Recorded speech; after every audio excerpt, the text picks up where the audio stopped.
Yes, yes, this is Mr. Controversy, and this is the infamous three-point conversion station. Keep it locked.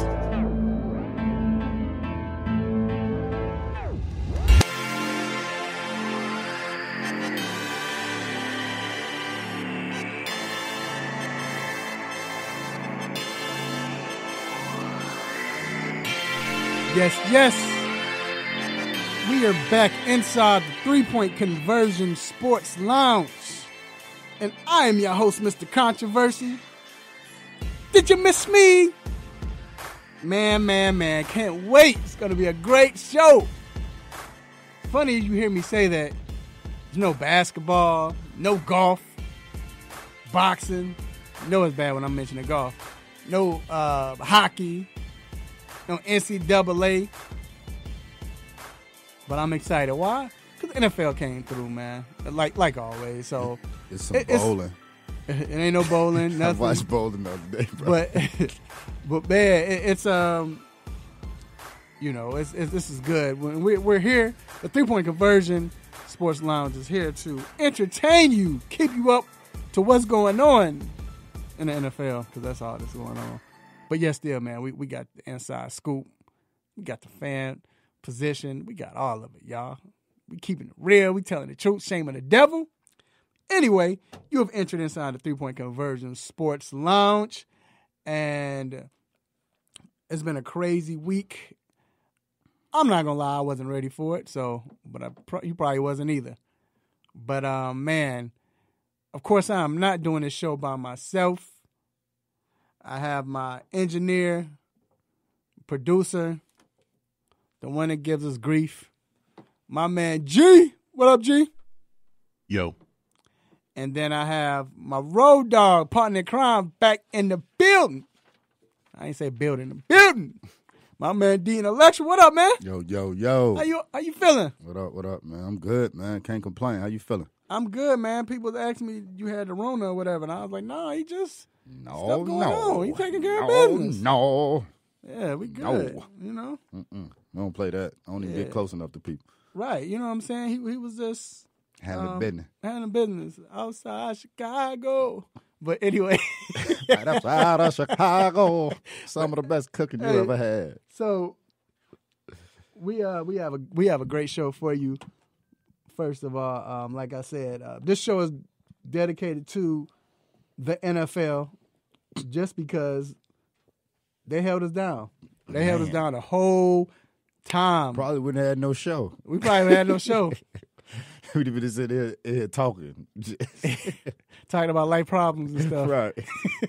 But, the NFL, they held us down, man. They held us down. So the show is dedicated to them.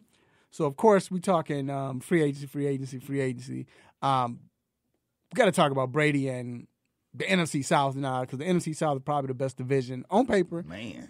Right now, it's the best division in sports. Man, yeah, like right now, like for real. Yeah, you know what I'm saying. Talk about them Bucks. They went 8-8, right? 7-9. Yep. With everything they went through. Yep. 6 games decided about what? 1 touchdown. About 1 interception. But yeah, so about right. We'll get to that too. but yeah. So you know, you got them. Falcons finished 8-8 on the up. Yep. They made some moves. Of course, you know what the Saints did, and then Carolina made a few moves. So there's a lot to talk about with them. You know. Also, we got to talk about what was crazy about the free agency, what we didn't expect, what was the best, what team made the best moves, or what I guess what shocked us the most. Right. You know what I'm saying? Definitely. So that was crazy, a lot of crazy stuff. So we got to talk about that. And then also mentioning interceptions, but I think he'll bounce back. Where is Jameis, Winston, and Cam Newton? Where would they be? Because I don't understand the fact that, and I know it's still early, and we tripping because everybody else and their mama didn't sign. It's still a lot of time in free agency. A whole lot of time. But for the most part, where would they go? It's limited places. So we're going to get on that as well. We have an interview with the newly signed Arizona Cardinal linebacker, Devondre Campbell. We have that interview. We're going to have an interview with him. He's going to talk about, I'm going to ask him about free agency, the Atlanta Falcons and everything like that. And, as far as what did he see himself as far as linebacker. Also, this will be fun, y'all. Y'all have to pay attention. We're going to have some fun. We're doing, since we don't have the NCAA tournament, we're doing brackets for the best football movies. What are the best football movies? So we're going to do a bracket with that. That's going to be fun. So you want to stand there for that. And then we have Ask a Doc with Dr. Fowler. Stop It. What's on My Mind? Quick Hits. So make sure you stay tuned. Let your family and friends know they can listen to the show live on 1100 AM WWWE, The Real. Also, they can, I think they can go to the 3-point conversion Facebook in a minute. I don't know. We're trying to get that worked out, We'll see what happens with that. And then also we're doing, we're going to be on a podcast later. They can listen to the 3-point conversion .com. Go there, hear it there. Or you go to iHeartRadio. We're on iHeartRadio Live right now. Go to 1100 WWWE, Radio Now, TuneIn Radio. We're everywhere, all right? All right, it's time to get to our quick hits. Let's get it.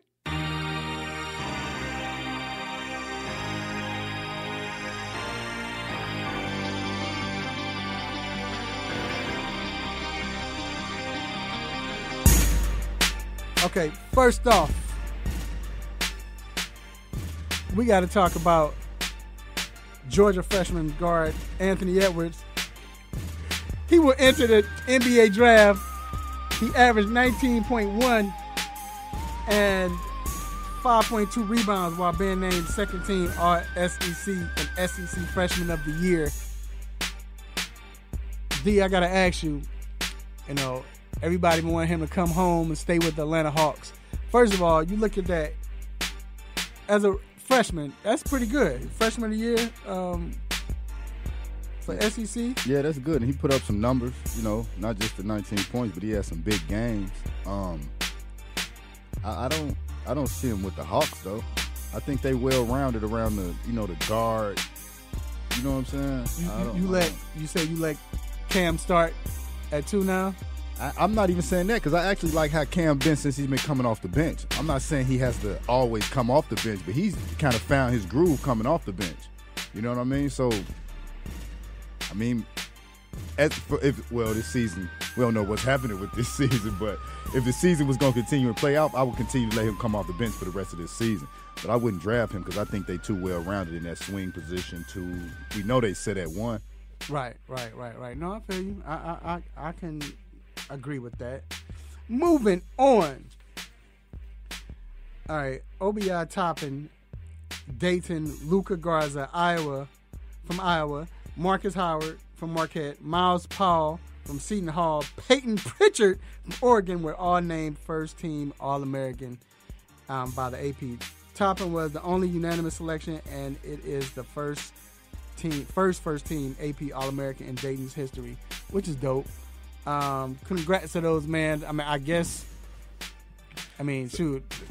Definitely congrats. Listen to the colleges again. Yeah, right. Dayton. Yep. Iowa, Marquette, Seton Hall, and Oregon. Like, if that isn't one of the biggest surprises. No UNC, no Duke, no Kansas, that's different. Right. Yeah. Well, Azubuike, for people who follow in college basketball besides Deshaun Tate. Udoka Azubuike from Kansas. He's on the second team. He's a Naismith finalist, but he didn't make the first team. That's weird, but yeah. This is different. But I wish him the best. And Toppin. Right. Only unanimous selection. So what, we looking at possibly the player of the year through him? Yeah, maybe. Moving on. XFL officially canceled its regular season amid the spread of coronavirus. The XFL has given its player approval to sign with NFL teams anytime after they pass exit physicals. Originally, XFL contract said players could not sign with the NFL teams until after the XFL playoffs. Despite the cancellation, the league said all players will be paid their base pay and benefits for their regular season, while tickets holders will receive refunds or credit towards future games. Right. I mean, I'm sure the cancellation was expected. Right. But the part about them originally, they gave them the okay to sign with the NFL. Well, the season canceled. You can't not give me the okay to sign with what you gonna do? Yeah. Ain't no playoffs. Don't make it seem like y'all did something. A favor. But somebody looking to offer, what's their quarterback name? I think it's PJ. Mm-hmm. I think NFL team looking to possibly sign him. I was reading about that yesterday, so that definitely would be dope. Yeah, that's dope right there. Moving on. So, 2 weeks after being diagnosed with a fractured rib, New York Yankees outfielder Aaron Judge revealed that he also had a collapsed lung, which has healed during this recovery. Judge didn't play in any spring training games this season because of soreness in his right pectoral muscle and shoulder and the coronavirus. So, the coronavirus been out there, and he don't have it. I'm saying, but that's why he ain't play. From what we know. From what we know here. Okay. But anyway, I had fractured ribs before. I also had a collapsed lung. That's not a good feeling for one, and you got to work on getting your breathing back. Right. So Rona really has helped him out because more than likely he gonna start opening day. Yep. No, you're right. You're right. Yeah, man. So hopefully he gets well soon. He has a lot of time to get well. Plenty. Moving on. Jeremy Lin, Ty Lawson, and Lance Stevenson are all among the American players returning to China to resume play for the Chinese Basketball Association. Play was suspended in late January. It's expected to restart in mid-April. Once the league restarts, all 20 teams will play in one or two cities with a shortened regular season and playoff schedule and no fans. Okay. So, I know this is not political or nothing like that. So, the virus comes from They done lost China. Wait. Yeah, they came from China. Now these jokers about to play next month? Not just that. And this is what I've been saying again, not to, whatever. But China tells people what they want. Mm-hmm. What I mean by it is, trying to keep things real close-knit. Right. And you going to believe that it is not there anymore. And they still not allowing you to be fans, man. Bruh, I'm good. Do you think they got it under control? I don't believe them. Do you think true? But do you think they got it under control and they just not selling that? Well, it's not political. All right, moving on. No, I don't think they got it under control. NCAA will allow schools to reimburse players for unofficial and official visits canceled due to coronavirus. Unofficial visits are paid entirely by the players and their families themselves. A vote on eligibility relief for spring-winter sports athletes will be held on March 30th. That's good. They should. Yeah, they need to reimburse them. Absolutely, definitely. Yeah. And then last but not least, we got to give a quick breaking news. Trey Jones going pro. Trey Jones? Yeah, from Duke. Is that his name, Trey Jones? He should. Yeah, Tyus Jones. Yeah, Tyus Jones' brother. Yeah. He should. ACC player of the year and everything. Right, so, yeah, he definitely should go pro. And then last but not least, we want to give our condolences to the Mayweather family. Mr. Roger Mayweather, who was his coach. Mm-hmm. And, for years, man, he passed away this week. So then the fact that Floyd has had a horrible week, mother of his child found dead, and then his uncle. So condolences to the family. I think it was him. I saw him fight. I think it was Pernell Whitaker. Right. I saw it on replay a couple weeks ago. They was going at it. Pernell had him for a minute, but then he came back and they was going at it, man. Them boys was hitting hard. Yeah, man. So it's sad that they had to go through that. So we're gonna take a quick break, and we will be right back.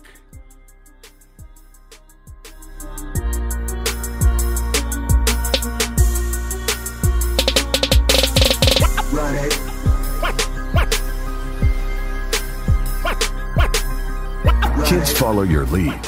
Help them stay healthy. Wash your hands. Don't touch your eyes, nose, or mouth. And cover coughs and sneezes. Clean and disinfect the objects you touch often, like your phone, the remote, and doorknobs. Avoid close contact with people who are sick. And if you're the one who's sick, stay home. This station is part of the Beasley Best Community of Caring, and we care about your family. For more info, visit cdc.gov/COVID-19. Hey folks, Handsome Josh is here to reveal some big news to all the AM 1100 listeners. I have an app.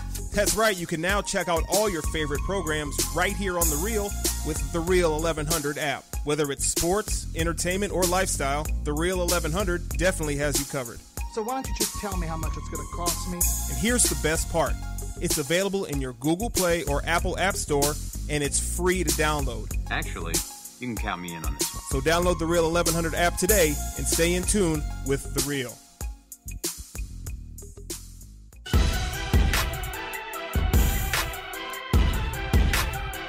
Yo, what's up? It's Allen Robinson, wide receiver for the Chicago Bears, and you're here with the three-point conversion.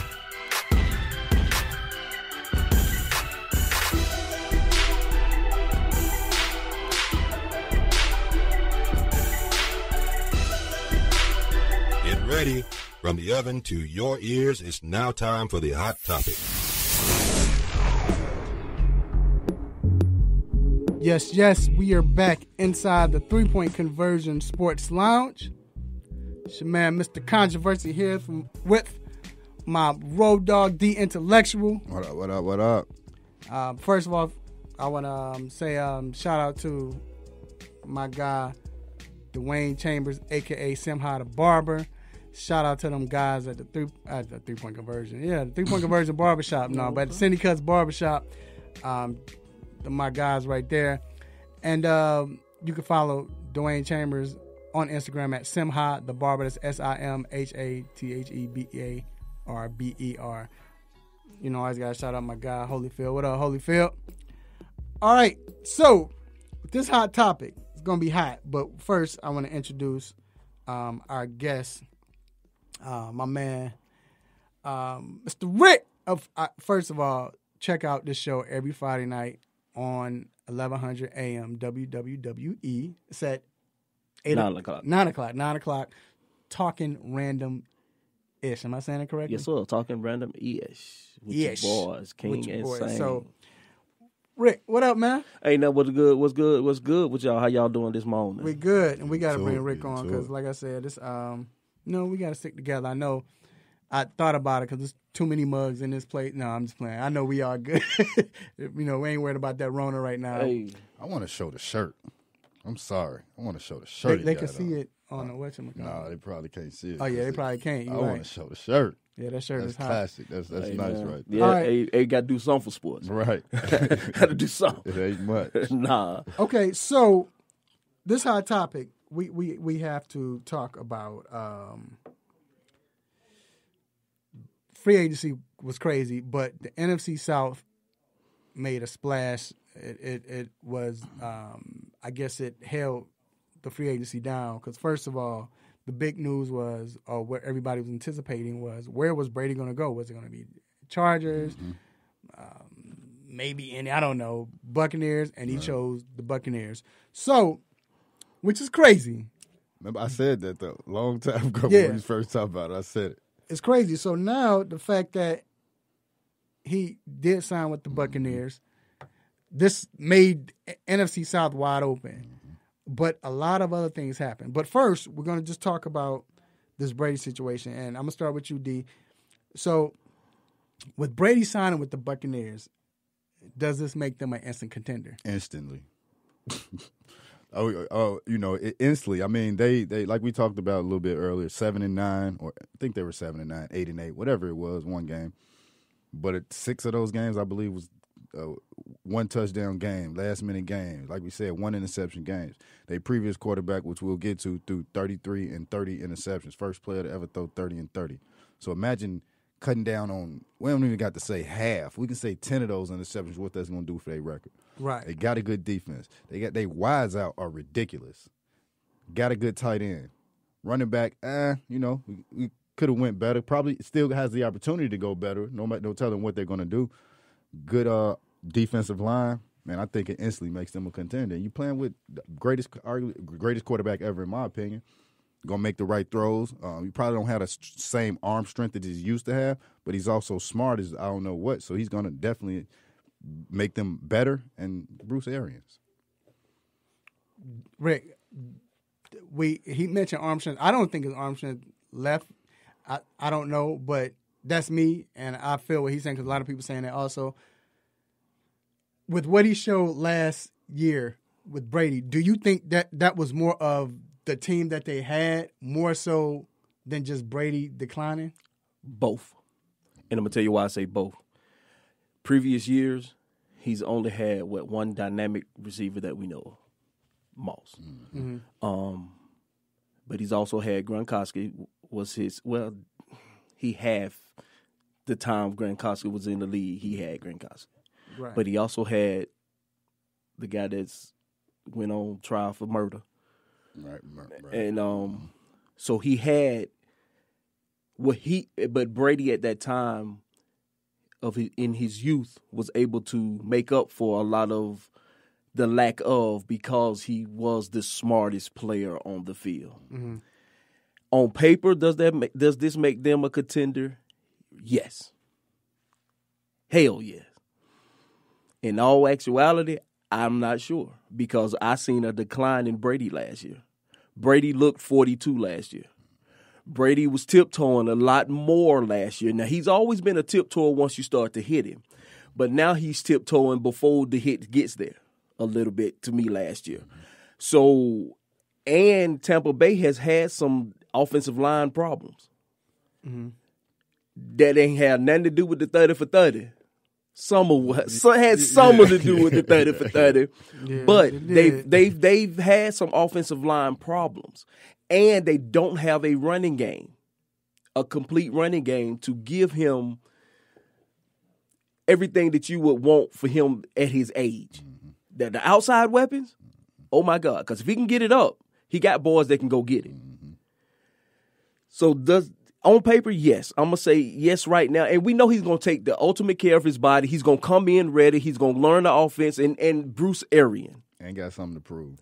And he has, because he wants to win without Belichick. He wants to show you that it's him and not Belichick. So that's, to me, if for nothing else, this is going to be worth watching the Belichick versus Brady. Mm-hmm.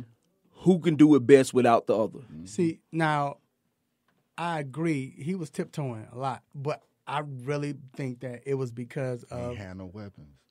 Everybody was, and like I was talking to somebody, and they were talking about how when he was throwing the ball, you saw a lot of like he was, you know how like when you were a kid and you playing baseball or y'all playing catch, mm-hmm. and one want to be the shortstop, so you throw ground balls. He was throwing them, mm-hmm. But what would you rather him do? Throw an interception? Or throw a, you know what I'm saying? And I think, like you said, because he had no one there. And you know, when you play with a good receiver, you can put it in certain places where they'll get it, right? Yes. And I think a lot of his throws, which may have been, he was like, dude, I know I can't put it where I want to put it because you're not going to get it. Yeah. Right. But I'm not going to put it in no situation where I could, you know what I'm saying, hurt the team even worse. And I think that's the big question. But speaking of that, so that happens. They look good. Like you said, they look good on paper. Let's go back down here where we are in the A. So the Falcons made a boost. They signed the tight end Hurst, mm-hmm. Which was a lot of people love that. And I've definitely got to start with my man Rick, but absolutely. Hurst. And then the big signing with Gurley. Mm-hmm. They got a running back. Now, we don't know where he is. But as a Falcons fan, split / radio host, and you're not trying to be biased, but you got to be biased, critic, right? In a sense. Right. What do you think this did for the Falcons and the moves they made? They let go of Trufant. Had to let him go. They let go of Devondre. They didn't sign Campbell. They had to let him go. They didn't sign Vic. Had to let him go. They got Dante Fowler. So right now, how are you liking the Falcons? What do you think the Falcons are doing? I'm gonna talk about Gurley last. Okay. You had to do something. We had to pick up something. You had to let the cornerback. You had to let Free go. Free was done. Okay. I said Free was done 2 years ago. Right. He doesn't have the step in. He doesn't have that consistent burst in the hole. He was done. So that's a good. You had to let Trufant. Trufant shouldn't have never got that money off that injury in the first place. But we know Arthur Arthur Blank is a very loyal person. And can't blame him for taking like I'm gonna need that. Yeah. Right. Yeah. And but you couldn't allow him to stay up under that contract because you're paying him to be that guy. Mm-hmm. He's good, but he's not that guy. Mm-hmm. The signing of Hurst. I'm thinking Hurst is. I'm not going. It's too early to say if he's an upgrade, but I know we didn't get any worse because he's a bigger, stronger, faster tight end than Hoop. Hoop was good because Hoop and Hoop got better every year. Him and Matt Ryan had a rapport. So is Hurst going to be once we get Hurst in here into the system, the weapons. Because he's gonna get single covers down the field. Because who you gonna? You gonna let Julio be? You got Julio on one side. You got Ripley on the other side. Right. Pick your poison. I mean, so he's gonna have his chances to prove himself. Mm-hmm. Do I think we may have played a little bit too much for him? Yeah, but we gonna see because everything is off potential. Mm-hmm. And do you go ahead and pay this guy or go draft a kid that we don't know? Dante. Initially, when we signed him, I was like, "Ain't that Vic Beasley?" But then once you start listening to the people talk about him and start watching this thing, start looking at him, he's a much better player than Vic. I take it back, and I'm sorry. Right. I apologize because I listened to Chuck talk about him. Chuck Smith. This guy got moves. He got more than a move. He has multiple moves. And he might have got signed for what he did to Atlanta last year. And he looked good once he went to the Rams. Yes. You know what I mean? He made like I said, he might have got signed for what he did to Atlanta last year. Right. He had 4 sacks. Yeah. And I'm talking about he abused. Yeah. And the thing about the defensive coordinator, the old man in the Rams, what's his name? Wade Phillips. Mm-hmm. Wade Phillips knows how to use him. Yeah. Now, but listen to it. Dante, he loves Phillips. The things he learned from Phillips in college, because Phillips was his defensive line coach. So they have some things there. This is a smart kid. So is he a every down DN? Are we gonna use him the right way? Putting him on the right tackle. Are we gonna use him in ways like that to maximize his abilities? We gotta get on Gurley, bro. Come on, that's what we're waiting. I know everybody's excited about. We got the Georgia boy coming home. Mm-hmm. I don't see it. So okay, so let me ask y'all this: the boy's hurt. He's hurt. Mm-hmm. Because my thing is, we know Gurley's not 100%, and let's be real. He played well last year. He played well last year. Mm-hmm. You know, that run, I guess it was last year with Seattle. No, it was that one. That was the year before last because Seattle ended up beating the Rams, I think, in Seattle, right? Was it? Yeah. So, but to see him, because he made some runs where it was like, okay, he took off, like he looked good, but then, but I think they were running him wrong because remember, even when they played the Bears, I remember they switched the way they start blocking, and next thing you know, you start seeing him get to where he needs to get. So my question to you all is, and then we're gonna move on to the Saints, but if Gurley is at least 80% of what he was in LA, not just for him, but do you think that changes the offensive scheme or just the offense period? Absolutely. First off, you got him for $6 million, right? In a make it or break it year. Like he has to. Mm-hmm. And he also going to want to show the Rams what they missing out on. Mm-hmm. I think the best way to utilize him is make sure you got another running back. You know what I mean? Yeah. So that he's not trying to run 300 times a year. He can't do that no more. And I don't think they will with the type of offense they have. Like and I think it could help the offense because they didn't have to respect no running back on the Falcons last year. Because when Freeman went out, what's the other dude's name? I can't think his name. But he had a better burst to the hole. Yeah, but he still at first. I can't think of it. I know you're talking about. At first he did, but then what started happening? It went to like a 2-yard average. Like I remember getting because I picked him up on fantasy.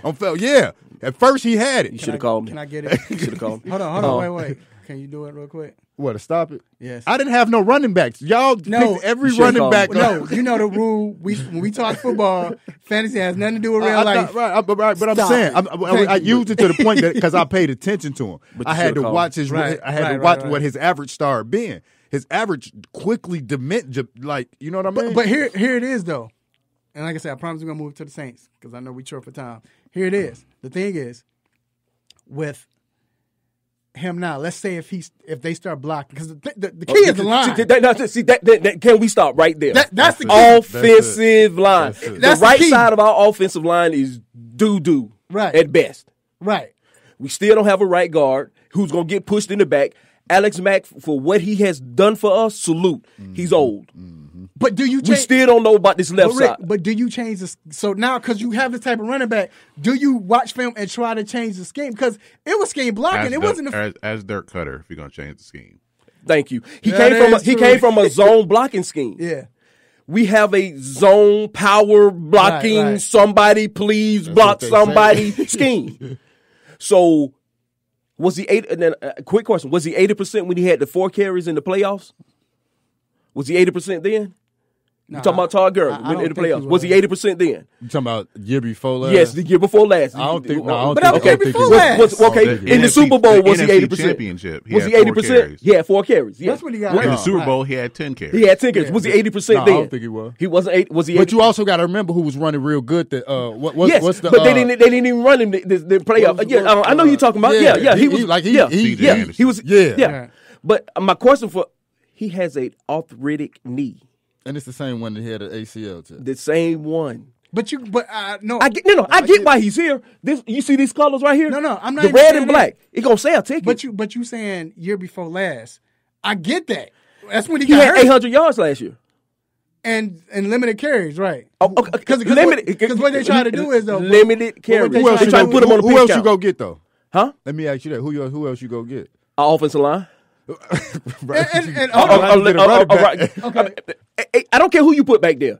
If our offensive line is no better than what it's been, nobody. Nobody. So we got to switch. Saquon Barkley's not going to be able to make it. we got to switch it. So they need a line. They need. So now the Saints still the team to beat. Still the team to beat. Team to beat, right? But who going to throw the ball downfield? Drew Brees. Taysom Hill. No. Oh. But you know what? The type of offense they have. First of all, you don't have to, but you're right because he can't get that ball down there. Not even just that. Who was the only person they had was he like 500 years old, but he still can outrun. But he's still outrunning again. Yeah. But he's still outrunning everybody. Everybody still. And Drew Brees still can't. Well, they just made it. Emmanuel Sanders. That's a big. So they did sign him. Okay, that's a big. They got Emmanuel. That's big. And then hold on. They got Malcolm Jenkins also. So my thing is, now, and Carolina, don't forget them. Carolina. Yes, we can't forget them. We can't forget them. No, I'm just saying, not forget them. They got. I mean, we really can. They got Teddy Bridgewater, but that's a stopgap because they won't. Right. Blunder. So right now, sunshine. They really want sunshine. So right now we have Buccaneers, Saints, and the Falcons. Yes. We saw what everybody did. Just in 2 words. Well, 1 word. Who you have? Just preseason. This is on paper, but who you have winning the division? Falcons because they desperate. Bucks. Woo! I still got the We Saints. get to see Breeze and Brady 2 times a year. I still got the Saints. And you get to see both of them in Atlanta. Yes. Yeah, it's gonna be the crazy. reason I say Brady is because not to say he don't show up in big games, but he hasn't really showed up in big games. I think he's old. I think time has caught up to both of them. And the reason this is why I know I said it because I'm a homer, but I picked it because I think they old. Yeah, I think they old and not going to be able to it's make. Not that you think they old. Well, we know they old. And you got a great point in how desperate the Falcons are. And the Falcons are desperate because if we start off like we started off last year, the whole regime is gone. I'm coaching. It's blown. I'm coaching. Yeah, it's blown. I'm going on Indeed and I'm putting my name in the. We're going to take a quick break and we'll be right back.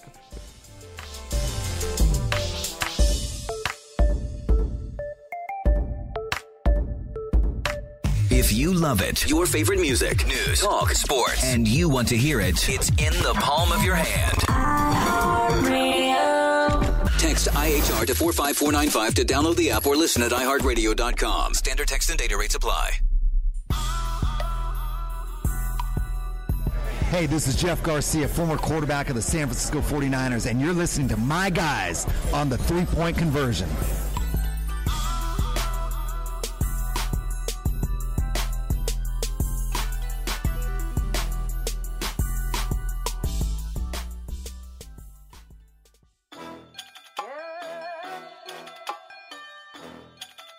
We are back inside the three-point conversion sports lounge.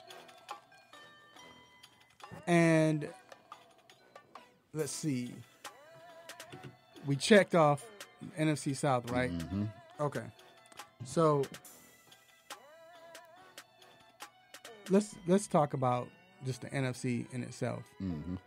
Well, not NFC, I'm sorry, but free agency in itself. Right. So a lot of crazy things. Mm-hmm. A lot of weird signings, a lot of great signings, a lot of you tripping, dog. Mm-hmm. So first, what team has impressed you? It's going to be so funny because they always impress. The Cleveland Browns. Yeah. Every year they impress you, right? And I'm not saying what it's going to be. They got a tight end, hoop, fullback, backup quarterback, safety, linebackers, offensive tackle. Of course, they stayed with Kareem Hunt. Mm-hmm. They got a cornerback. You know what I mean? They doing their thing, but again, they did it last year, and what did it turn into? Right. You know what I mean? Them in Baltimore. Reason I say Baltimore is because Baltimore. Why did Baltimore lose last year? Because they got ran on, right? Right. They got Mike Brockers and Calais Campbell. You ain't finna run up the gut on us, and you ain't just finna run on us all game no more. Mm-hmm. So those was my two biggest. I will say that the Cleveland Browns, like, they remind me of, I call them the LA Clippers of the NFL. Yes. Bro, you can't sign everybody. First of all, you don't have any roster spots. These jokers trying to get. They want some. They trying to get some. This joker. They try to find it. What you're not going to be able to say is they GM didn't try. No, we know that, but this is for the first time in a while. Yeah. One time they wouldn't. So maybe they trying this new trend or something. But yeah, I agree. So what team do you think? My Ravens, my second team, the Ravens. I absolutely agree. I love what the Ravens. Your did. Second team. Yeah. Can't handle second team in NFL, That's man. What I've been playing with Madden. I've been playing with them on Madden since early '99. Since '99. That defense was nuts too. Retarded. But so you say the Ravens also. Ravens. I blame the Ravens. And you have to agree with the Cleveland Browns, man. You have to. And no, go ahead. I'm taking my hats off right now for what the Falcons doing right now. But like I say, once the season starts, ask me that same question again. Right. So they still got the same culture. I think who I go with Miami. I think Miami because Miami they signed Eric Flowers. Mm-hmm. You signed Jordan Howard. That was a big pickup. They need a running back. You get Byron Jones, a cornerback. Big pickup. Big. That was huge. Shaq Lawson, big pickup. You get an edge rusher and Emmanuel. How you say Ogba? I can't never. I just call him Emmanuel O. And then I think the second biggest and signing for them. Then you got Kyle Van Noy. Yeah. So they made they pushed themselves to one of the teams that was like, all right, we weren't as good. We competed, but at the end, now you push yourself into where we're looking at the future. We're about to get this quarterback. Mm-hmm. So you might not be good this year coming up. Yeah. But we're playing the seed to where in 2 years, 3, maybe 2, depending on what quarterback comes or what we do. Now because New England not there. Calvin Noy. Is he the linebacker from New England? From New England. Mm-hmm. You see who he going to? And he's Brian going Flores. to. Yeah, he's going to the same system. G, do you have a team that you like most impressed of? It was more of an off-season move, like as far as a trade rather than a free agent. But Baltimore adding Calais Campbell, Man. They're doing what is the trend in the NFL is when you got a young quarterback, when he's on that first contract, load up on defense. While you already know what you have to pay your quarterback, you don't have to pay him that big money yet. Load up on defense and try to make a Super Bowl run. The Rams just did it. The Chiefs just did it. So until they have to, and the Eagles did it too. Yes. So Baltimore is loading up to make that run again. And I think the Chargers have made a couple of moves to they're loading up on defense in a low-key way, getting Chris Harris. There's a pass rusher I think they just got. I can't remember his name right now, but while they have Tyrod, if they're going to stick with him, I know we'll get to that later. Yeah. If they're going to stick with him and they'll have to pay him a lot of money right now, they're trying to do the same thing. Yeah, Chargers made a big deal. Who you talking about is, they got Chris Harris. Oh, they signed Brian Beluga. That was a big deal too. Okay, so they got offensive lineman. Not for nothing, Buffalo. Yeah, and then Buffalo. I like the trade. They gave up too much. I agree with that. They gave compared to the Hopkins trade, yeah. No, but Buffalo gave first, a fifth, and a sixth. They gave and a pick fourth for every round. They gave them so it But was. here's the thing: I think like Minnesota was like, okay, well Diggs wants to get traded. Let's get him out of here. You had a quarterback that was afraid to throw the ball down the field. Now you have a quarterback who can throw the ball down the field, but he's going to be like 15 yards off. So what was the biggest shock to you all? I'm gonna start with you. What was the biggest shock? O'Brien, the Texans. Yeah, that was the Texans, because that set the free agency off. Bill O'Brien. I mean, what are you doing? What were you doing? He lost the bet. Bad. He picked up, and I love David Johnson. Right. If he's ever gonna be healthy again, you might have something there. Right. But it's all on Mike. You don't know. Like what? And you gave up the top 3 receiver in the league. I can't believe that. You know, Fuller, like when it happened, I'm like, dude, what? You know Fuller. So you know Fuller he's gonna play 5 games. That's it. 4.5. And then he gonna be hurt, and then he gonna have to come out after he make a play. Exactly, because he hurt his hamstring. Yeah, he dived and he hurt his hamstring. And then you sign Cobb. Yeah, he gonna be your number 1. Yeah, man, come on, man. Who's your most just to not go with that because that is mine also. I'm gonna have to say to Jimmy Graham. Yeah, I can't. Like 2-year deal for I don't $16 think it's the million. most shot, but yeah, like what was they thinking? Like $8 million? Right. And for what? You just saw him 4 times in the last 2 years, and what did he do to you? Right. Nothing. Right, man. Like the shocking part is, what do you think Trubisky is going to do better than Aaron Rodgers did with him? Right. Yeah. Like that's my like. Yeah. What was yours, G? As far as the biggest shock, I agree. It was with the Texans because not only did you trade a top 3 receiver, or some people may consider him the best. It was over some petty stuff. Wasn't it last year that he didn't drop a ball? Yes. It was over some petty stuff. Yeah, Bill O'Brien trying to be big and tough. I don't like how you do in the locker room. Was trying to downplay it, I have respect for Bill O'Brien. Look.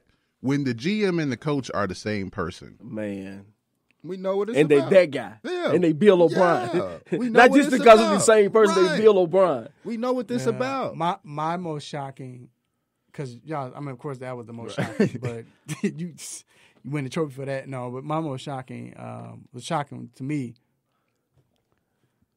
What's this guy? I don't understand how Melvin Gordon goes to Denver, like.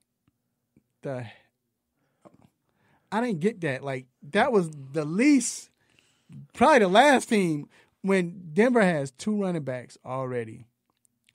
Okay, they pay you $8 million a year, but bruh, made him the 4th highest, and he also took less because he was offered more by other people, And he was offered more about the Chargers last year. Yeah, bruh. Like, what? Because he almost made my stop it. So, like, why are you doing? So you want to get back at the Chargers that bad? Bruh, just play well. That's good enough. Kind of reminds me, I watched, since we have no sports, I'm watching A Football Life on YouTube. Right. And it had one about Thurman Thomas. You know, played for the Bills for a long time. He went to the Bills because of how, he went to the Dolphins because of how the Bills treated him. Like, he would have retired if they're like, Thurman, we think you should retire. But when they just cut him, and Bruce Smith and Andre Reed all at the same time, he went to Miami to, like, prove a point. So, like, these players, they'll have, it's a pride thing. If they feel like they've been done wrong, they will, if they have an opportunity to go back at the team that, like, did them wrong. So, yeah, I just thought that was crazy. Like, and you got 2 running backs. Lindsey, because he asked me, like, oh, what Lindsey do? He did the same thing he did the year before, which was good. Yeah. I just don't think he no 3-down back. But Too small. So okay. So but that's what makes him a 3-down back to me. Okay, he's no 3-down back, so you gonna bring Melvin Gordon in for 1 down? Thank you. That's what I said. I get it. And so Freeman didn't help himself last year. No, Freeman didn't. You know what I'm saying? I don't agree with them giving him $8 million, but I'd have brought him in if he was going to take. You know what I mean? Freeman did. Actually, Freeman played well last year. He didn't do well the year before last. He wasn't a starter last year, but every time he came to spell Lindsey, he played well. He got touchdowns. He did well. So that's why I was like, why, John Elway, why would you bring this guy in? Hey, man. Okay, before we go. Yes, John Elway's about to be a... Who was the most underrated signing? Just quickly. Calais Campbell. Nick Kwiatkowski, linebacker. Woo, that was a big signing. Yes, I think he's going to I was help. Sick that the Bears let him go. Yeah. I think I like the Phillip Rivers signing because now they have. I like Jacoby Brissett, but now they have an adult at quarterback. I think that's what the Colts kind of needed. More than just trying to. Why you say adult? What you mean by that? But isn't Phillip Rivers just a more accomplished Jameis?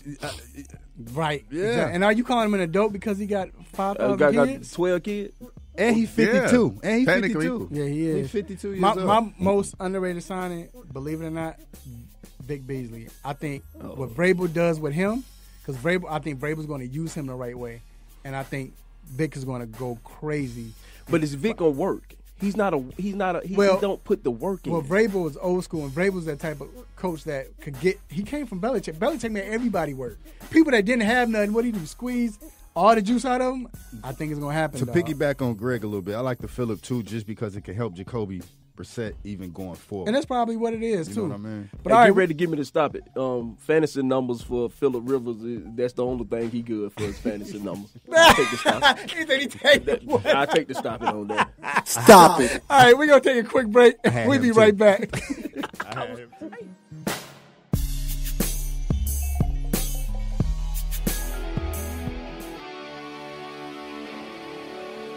Have a sports injury? Need to see an orthopedic doctor?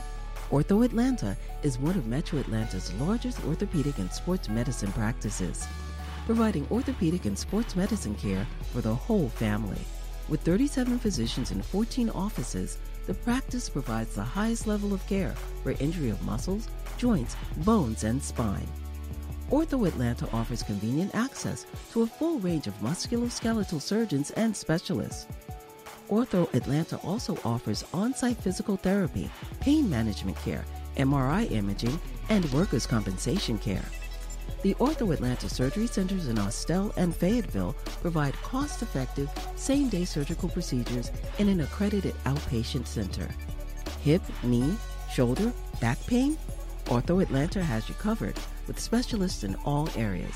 Same-day appointments, orthopedic care for the whole family. Ortho Atlanta. Atlanta's choice for orthopedic and sports medicine care. Learn more at www.orthoatlanta.com.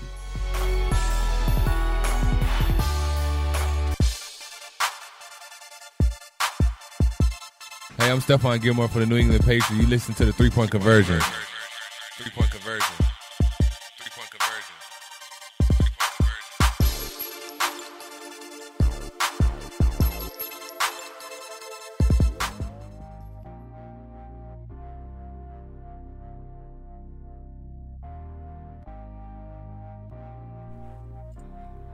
All right, we are back inside the 3-Point Conversion Sports Lounge. And so we have to we touched on a little bit. Like I said, it's football Saturday. And we have to talk about, man, free agency, that's what we're talking about, but it's two quarterbacks that I guess we're not ready to let go as far as should they start, should they, you got two starters. We talked about Jameis. You got Jameis. And then you got also you have Cam Newton. These are two starters. Jameis threw interception, we know. Cam has been injured. And my thing is they're free agents. Well, Cam is getting traded. They just said, we don't want you no more, Cam. You out. But Jameis is a free agent. Tampa Bay said, we don't want you no more. You out. So I'm going to start with Rick first. With Cam, where do you see the perfect place for Cam? Chicago. I seen the perfect place for him in Chicago, but y'all decided to draft to pick up the best relief pitcher in football to go along with the relief pitcher y'all already got. So, Chicago was where I think he could have shined to me. See, if the Bears was willing to say, okay, we're going to get another starter, I would agree. And I think that was the thing that they didn't want that. You know what I'm saying? And so you don't think they want to test Mitch in that way? Well, I think they're testing Mitch by getting Nick Foles, because you got to understand, Nick Foles is the guy that he played in that offense, in that scheme. And we all know, like you say, he's the best relief pitcher. Best relief pitcher in the game. So if you start Mitch and 5-6 games he don't work out, then you bring that relief pitcher in. Okay. But But both of them getting starter money? Well, Mitch is still in his rookie contract. Okay. So and Nick Foles restructured his contract. People how people miss that, but he restructured his contract, so he's not getting all that money. $12 million. But he got more up front though, didn't he? They still paying him some restructured, right? But it's still not like it's like $12 million this year. He can void it out there every year. I'll say this, and I'll go to you next. With Cam, we're talking about Cam. I think Cam, and it's funny because a lot of these teams, it's a lot of teams that, like you said, if y'all didn't do this or if they didn't do this. Yeah. Another team that if they didn't do was the Pittsburgh Steelers. If Ben Roethlisberger didn't come back, because definitely Cam is not sitting behind somebody. I don't believe he should be. Yeah. Pittsburgh would be perfect for that team. Yes. I mean, he'd be perfect for that team, but he can't. So I say for Cam,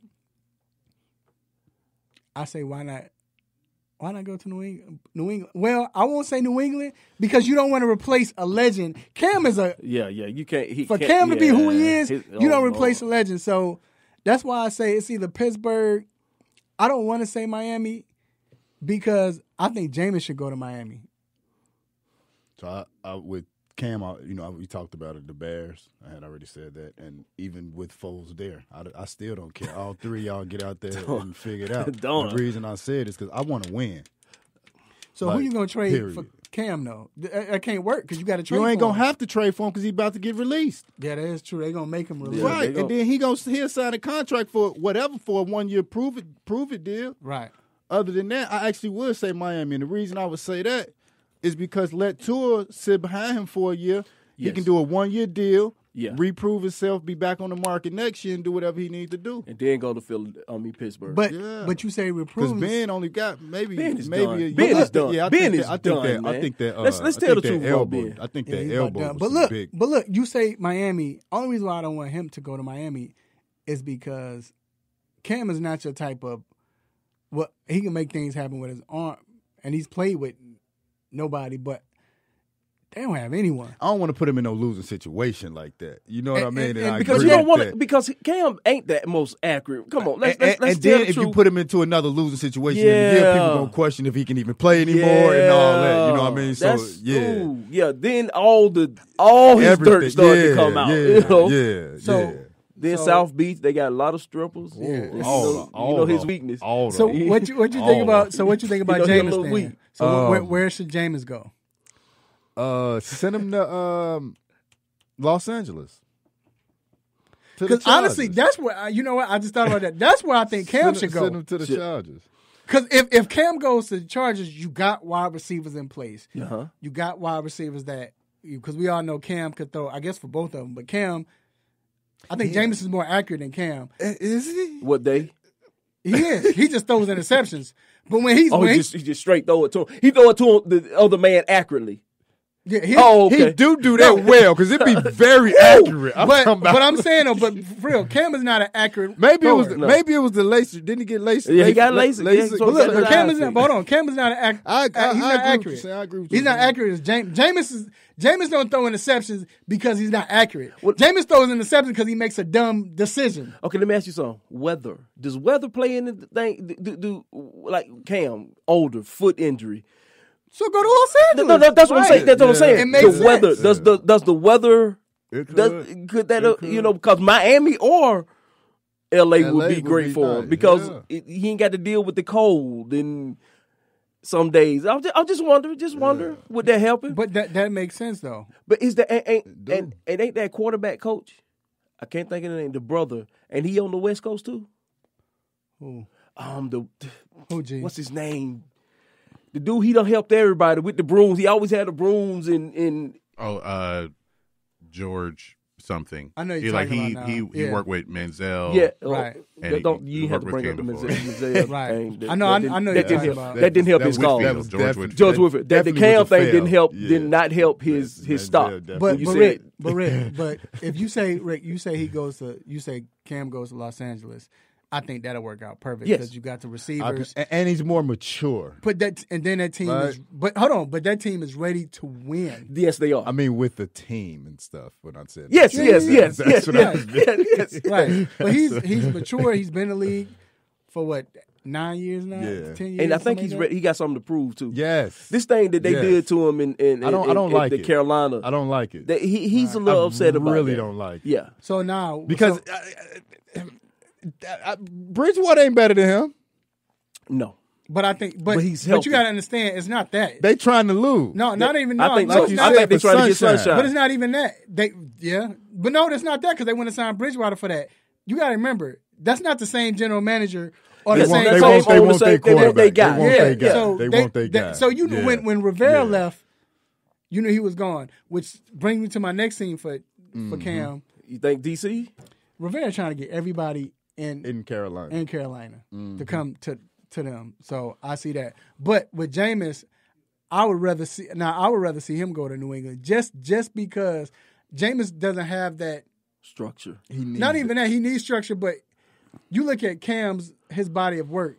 Cam's body of work is too much. And it's too high. Just imagine what Belichick to replace a Brady. Whereas Jameson hadn't done as much to where it's not necessarily going to damage his reputation. He think he has. He can think what he wants. He said he was on his way last year. But he can think what he wants. He said he was godlike last year. He said he had astronomical numbers. He can think what he wants. But I'm just saying. But I think he would have threw for 6,000 yards.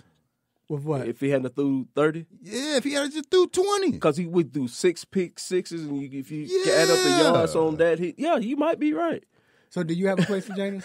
I'm going to go with you on New England. That would be great. Like to learn from Belichick with his athletic ability and what he is actually able to do.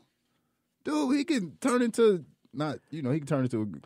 So you think Josh McDaniels can do something? I mean, really bring out because Bruce Arians. You know what? There you go. I forgot. I don't know because he played just with left Bruce Arians. If he can't teach him, I don't know if there's anybody that can. But it wasn't the fact that you can't teach nobody how to not throw interceptions. I mean, but everything else, footwork. Mm-hmm. He threw for 5,000. He threw 30 touchdowns. I know. Yes. So I mean, and he just had. I looked at his. He's first of all, Jameis throws interceptions regardless, but he's not going to throw 30 interceptions. Yeah, of course, that's not going to happen again. My point is, you're playing in a more controlled offense in New England. Tampa Bay is not a controlled offense. Okay, so is he going to become, and I like to call him the Eli Manning 2.0? So is he going to throw? Is he going to throw 15 next year? 20 the season after that? Possibly. Are we going to do quite that? Possibly. So he ain't going to last on the Belichick. Like, quite possibly, he could do that. He could have 15 one year, then 22 the next year. Then, you know but again, those teams weren't a heavy run offense, a control. Yeah. New England isn't like Brady doesn't go and throw unless they got to have the receivers. But depending on the roster, we're just going to run it 20, 30 times. Is Jameson okay with that? What about Vegas? He don't have no choice. What about Vegas? No, I know he don't have a choice, but I'm talking about ego. Does he have an ego? No, I don't think so. Okay. I don't think so. Because this is the last thing. Where else? Because think about it. It's either Miami. Vegas. He's not gonna start over Carr. What's the name? Loves Carr. No, who loves? He like Mariota better. He like Mariota better. Gruden collects quarterbacks, Gruden don't like Carr. He don't like Carr. Carr only got $2.5 million left on his contract. But Jameson can get that ball downfield, and Gruden like to go downfield. Now, Gruden does like Jameson. Gruden like to go downfield. He loves him in that quarterback thing. I think Vegas would probably. I think Vegas would be the spot for him. But. Now, if Gruden lied, because I know he didn't like Carr, but last year he came back out and said, you know what, I was wrong about this. But you know he do love Mariota. Like, he loves that kid. And he loves Jameson, too. Right. Like, and he'll bring three of them in and say, hey, he the one that say figure it out. No. Mariota and Jameson on the same field. They drafted in the same class, 1 and 2. Come on now. Figure it out. Right. All right, we got to take a quick break. Yeah, we'll see. We'll be right back with our stop segment. Keep it locked.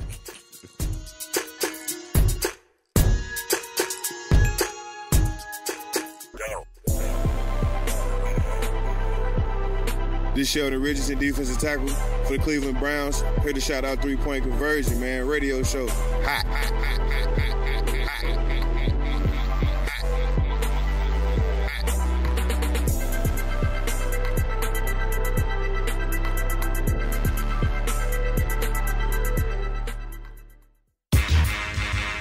You're tuned into WWE AM 1100. The opinions expressed during the sponsored programs on this station are strictly those of the program hosts, guests, and callers and are not necessarily those of Beasley Broadcast Group, this station, its staff, other advertisers, or agencies. Big ups to our Sports Lounge crew for keeping the airwaves blazing each and every Saturday. But I want to send another special shout out to our team of writers at the 3-Point Conversion. You can visit us at the3pointconversion.com. You can also like us on Facebook, follow us on Twitter. How about the Gram? How about iHeart? How about Spreaker Radio? How about wherever you need it, baby? We got you covered.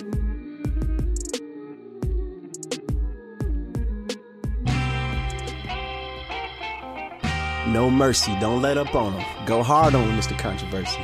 Hit him with the stop it button.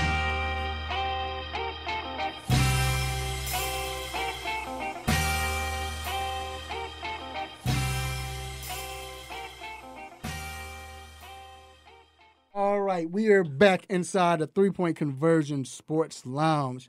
We'd like to thank everyone who is listening live, even the people on Facebook Live right now. It's not on, we having technical difficulties, but it's all right. We keep it going.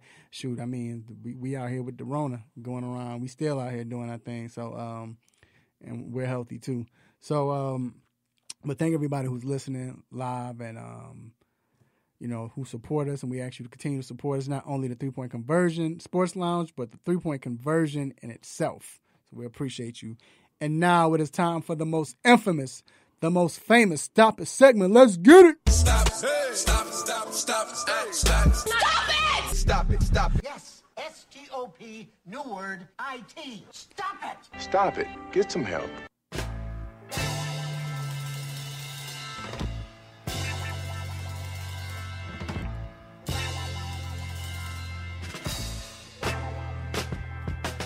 All right, D, you got to stop it, right? Yes, I do. Real quick. So we were talking about Jameis Winston. Someone on Pro Football Talk said, should we entertain the idea of baseball?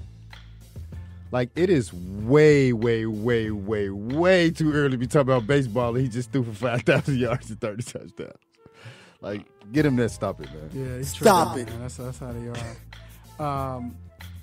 My stop it goes to Klay Thompson's father, Michael Thompson. Michael Thompson came on the air and was like, since they should cancel the season, and because the season's probably going to be extended, they need to cancel it, and they should give the Lakers the championship. Stop it. But he's a Laker, of course he'd say that. They don't even have the best record in the NBA. Come on, man. You can't just get nobody. If they're not gonna play, ain't nobody, like, it's over. This ain't nobody getting up. Right. Ain't no, and that's, I hope they don't play, honestly. Right. All right, mine is kind of in the same vein. Mine goes to Florida State basketball for declaring themselves the national champions. Yeah, I saw that. Like, what's with Florida and like these mythical championships? Right. Central Florida did the same thing. They're not even number one. No. Kansas number one, ain't they? I get to Dayton before I get to Florida State. Yeah. Get that stop it. Get them that stop it. Stop it. Nobody gets it. Right. No. All right, we're going to take a quick break. That concludes Stop It segment. And we'll be back. We're going to have an interview with Devondre Campbell, who just signed with the Arizona Cardinals linebacker. Don't go anywhere. We'll be right back.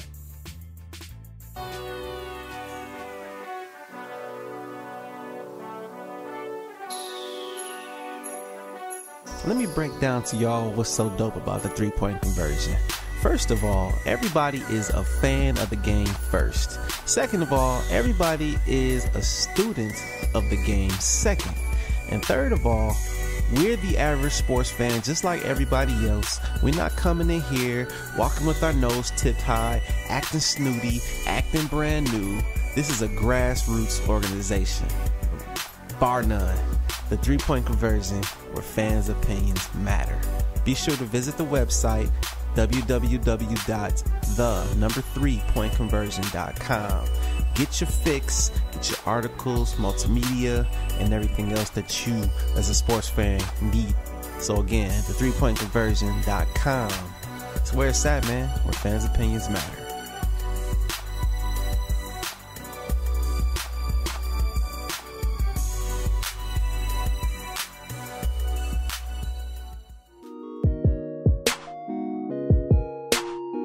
What's up, everybody? It's Adam Richmond, and you are listening to 3 Point Conversion, because you clearly have excellent taste.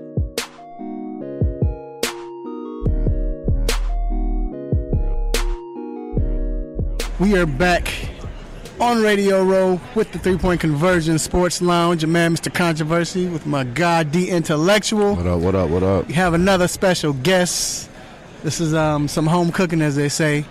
We have Atlanta Falcons linebacker Devondre, sorry about that, Campbell. What's going on, man? How you doing, man? Appreciate y'all for having me. Yes, sir. First of all, man, we want to talk about some, and I respect you for this. Mm-hmm. You know, a lot of people do a lot of work within the community, and they do it sometimes just to get pub, or to do it just to say they've done it. Yep. But, of course, this is not the case, and I want you to talk about your foundation that you have.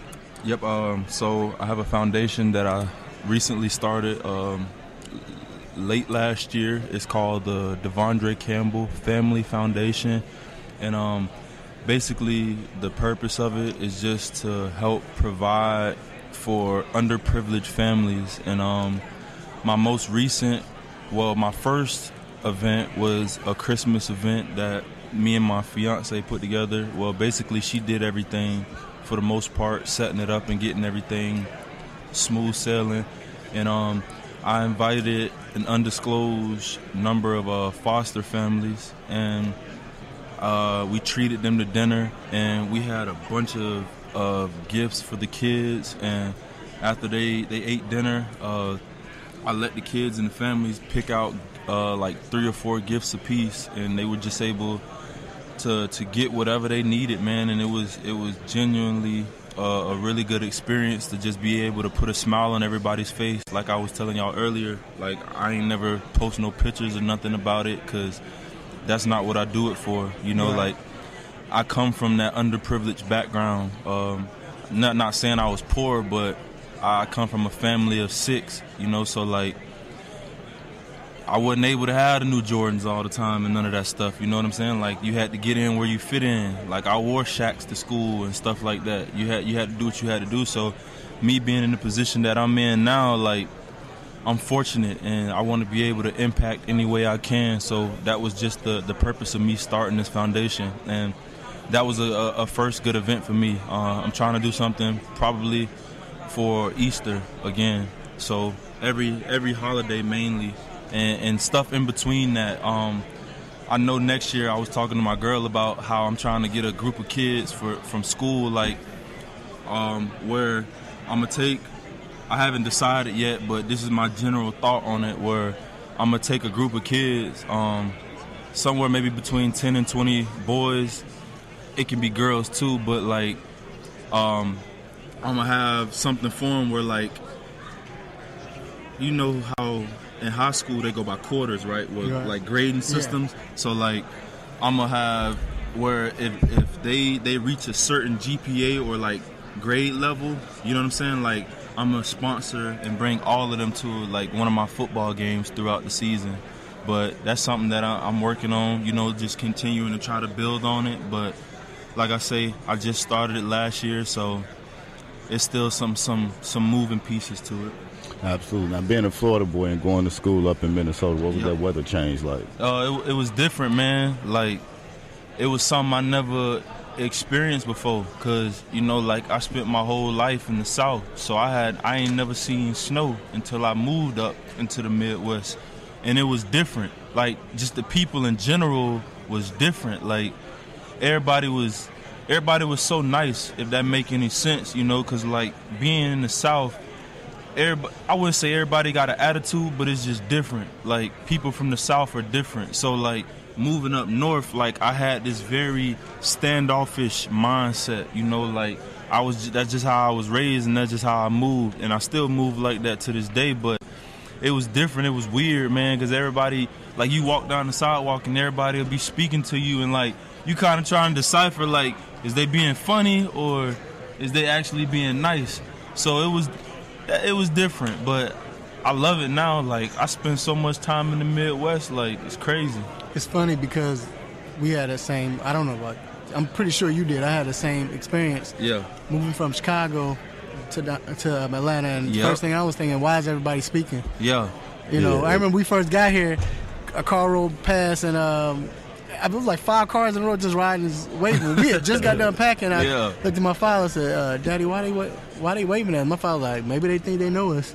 You know, but that's just how it was. That's just how it is, man. You just like, you after a while you see it, but for the first month or a couple of weeks, it's just like, man, I ain't trying to start no trouble, so I'm gonna be nice back, but I don't know if I can do this forever.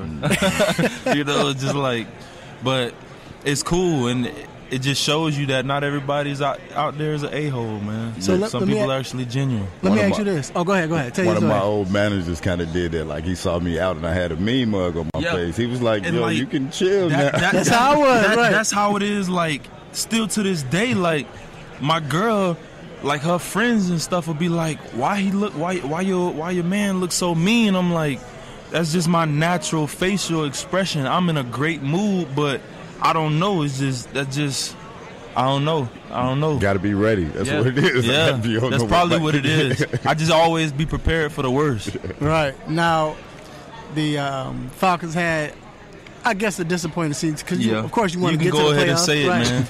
So, if you don't make the playoffs, it's disappointing. It's always a disappointing year. At the least, if you don't make the playoffs, it's disappointing. Now, it was a lot of talk with whether Dan Quinn was coming back, Coach Quinn, and Dimitroff, Thomas Dimitroff. You all don't know. But Mr. Blank brought him back. Yep.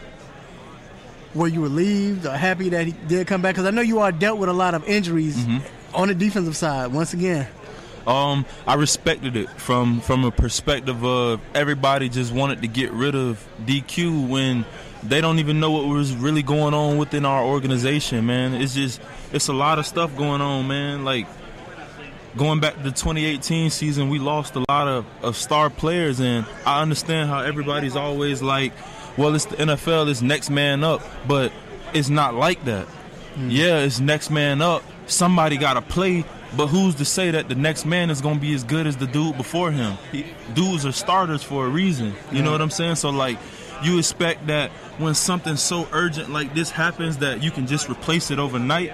It don't work like that. You know what I'm saying? So, like, the 2018 season was a rough one, and then we came in this year, and we had all these expectations because everybody was healthy with the quotation marks around it. But, like, yeah, we was healthy, but still, you got to realize you had people who missed a whole season.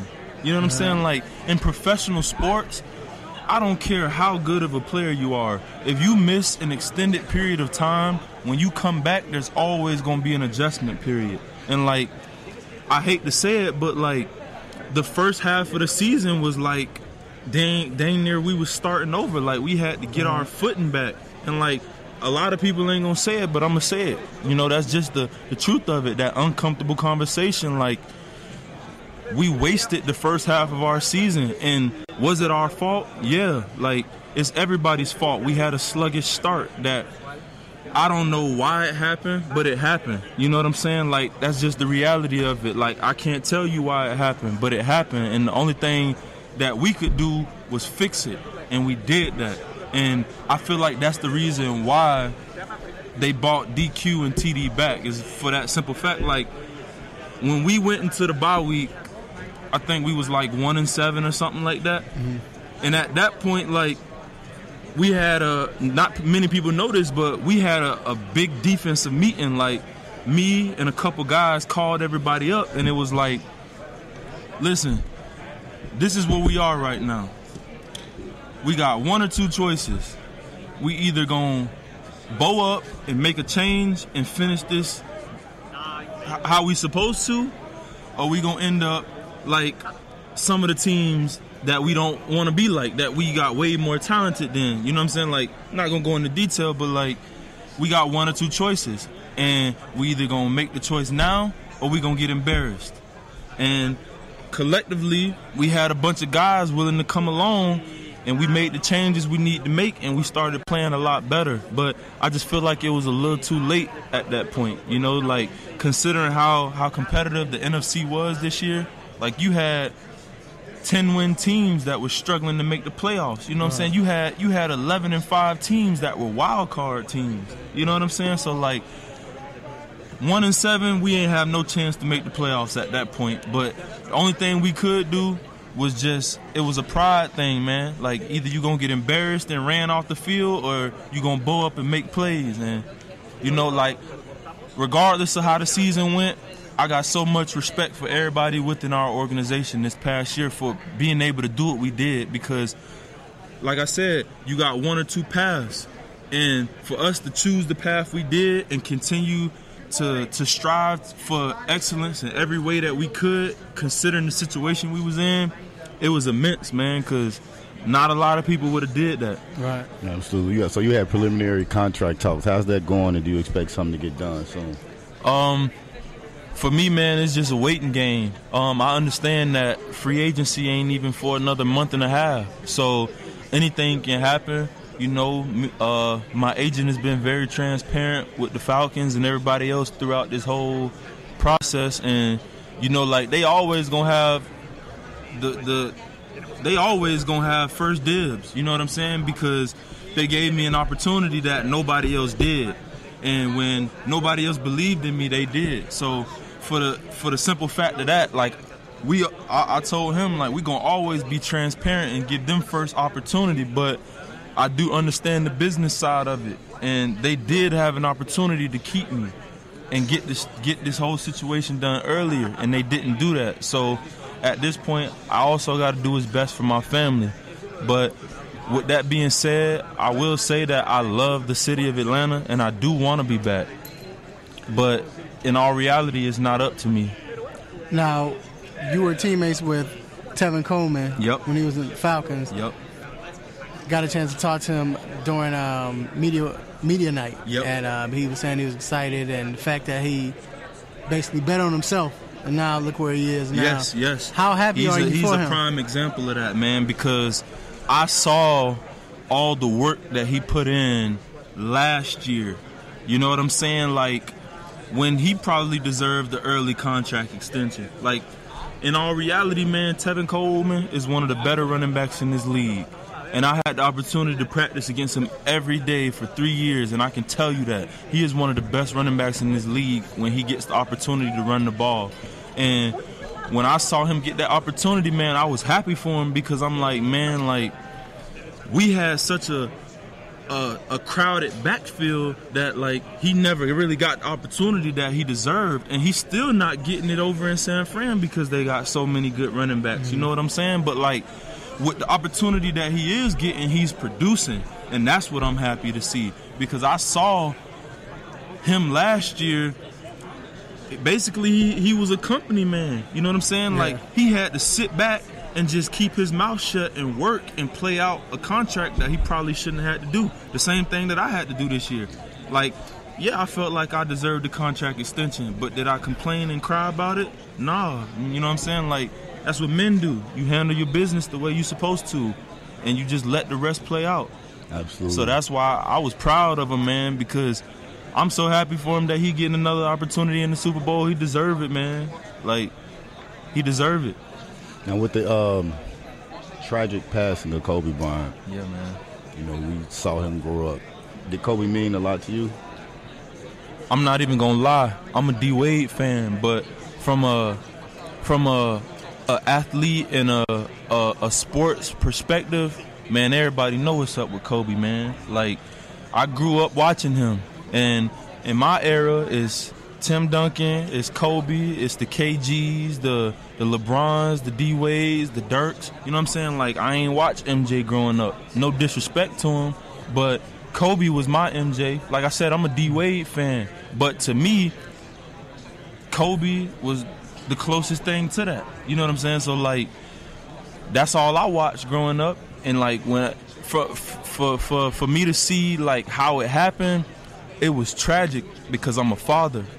You know what I'm saying? Like, I got 2 little girls myself, and for, like, I don't even, man, it's uncomfortable talking about it, because I'm like, as soon as I saw it, because I had just got off a flight when I saw it. You know what I'm saying? I had just jumped off a flight. I'm walking through the Atlanta airport, and because I was trying to get ready to get back to the house to watch the Pro Bowl. So I'm scrolling through my phone, and all of a sudden I see something, breaking news, Kobe Bryant killed in a helicopter accident. You know what I'm saying? So I'm like, nah, man, this can't. You know what I'm saying? You right. Somebody of this status, you just like, man, nah, like, this can't be real. So I started doing more research, and Lord, to find out it was real. And like, what hurt me the most is when I found out that his daughter was on the flight, man. Like, as a father, like, the first thing that went through my mind is that's every dad's worst nightmare. Since the time your child is born, all you ever do is tell her that I'm going to protect you from everything that I possibly can. Right. And there was a point in that time where he had zero control over what was about to happen, and he could not stop nothing.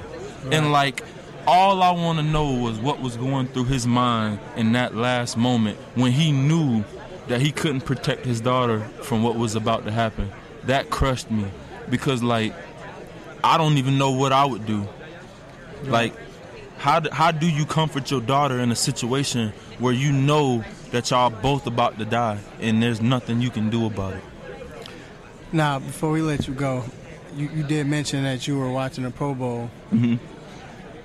I don't know how you were watching the Pro. Like, how do you? Let's be real. You said we tell the truth. Man, I tweeted that, man. I tweeted that. I was like, man, I just don't understand how these voting processes work, man. Like, no disrespect to anybody that played in the Pro Bowl or anybody that made the All-Pro team, but, like, how do you do the voting process? I thought when I first came into the NFL, like, the first thing they told me is this is a production league. The players who produce last the longest, and you get recognized. So why is it that the people who are productive aren't getting recognized? It just shows, man, like, it's not about production. It's a popularity contest. It's about who the NFL and the fans want to see. It's not about who's playing the best. Like, you can say what you want. At the end of the day, numbers don't lie. Yeah. Numbers don't lie. Because it ain't like it's just falling in your lap. You got to go make them plays. You know what I'm saying? So it's interesting. Is it more of a... So is it an honor? It's an honor to make the Pro Bowl, but because right now, you know, the player's not. It's an honor, but in reality, it's tainted in some ways because some people can make the Pro Bowl just based off of you making it before. You know what I'm saying? Like, a dude can make the Pro Bowl a couple years ago and then have an all right year and make it again just because he's made it before. You know what I'm saying? Like, that happens. That's just the reality of it. That's life in any profession. Like, people want to see who they know. You know what I'm saying? Like, people don't know me. I'm walking around here. People don't know me. I'm just another guy. You know what I'm saying? Everybody know the people that's in the game. Only way I would make it is if I do something spectacular. Like, I got to have, like, 10 sacks, 200 tackles. Like, you know, like, I got to have some eye-popping numbers. I knew the Pro Bowl voting was tainted last year when Casey had 8 picks and didn't make it. You know what I'm saying? Like, how you lead the NFL in interceptions and don't make the Pro Bowl? Right, and you leading your team in tackles, doing what you supposed. That's what you're supposed to do. I'm supposed to go out there and do this. Like, and some of the players they had in there over me, I had better seasons than them, and that's just the reality of it. That ain't like I said earlier. That ain't disrespect to nobody because I'm fans of a lot of the people that made the Pro Bowl. Like, big fans. Like, I study tape with them. You know what I'm saying? And I try to steal some of the stuff they do. So, more props to them. But I just feel like I got snubbed, man. That's just the honest truth. I feel like I got snubbed. Well, now that you're on the show, you're here with us, we're gonna make sure that your name gets put out. Yeah, we're gonna put it out. You know, I never really trip on stuff like that though, man. Because for me, it's always the most important thing to me is respect from my peers. And when I get people who I compete against come up to me and tell me I respect your game, that means more to me than any type of accolade I can ever get. You know. So, like, that's the type of stuff I care about. But if you ask about it, I'm going to say. And I feel like I got snubbed. But I don't really care about it, you know. It's just the reality of it. I understand the way this business works. The stuff that matters to me is respect. Well, look, my man got snubbed. That's what it is. Let's be real about it. But, man, we appreciate you for coming on. Again, y'all stay tuned. You don't know who we're going to have on here, but I promise you it's going to be entertaining. I definitely appreciate y'all for having me, man. No problem, man. Have you been looking for a radio station that gives you sports? I don't believe it! It's a touchdown! Entertainment? Are you not entertained? And other special interest talk shows? Well, isn't that special? All on one app? Yo, that's dope. What app is that? It's the Real 1100 AM app for WWE. Grab it for free in your Google Play or Apple App Store today.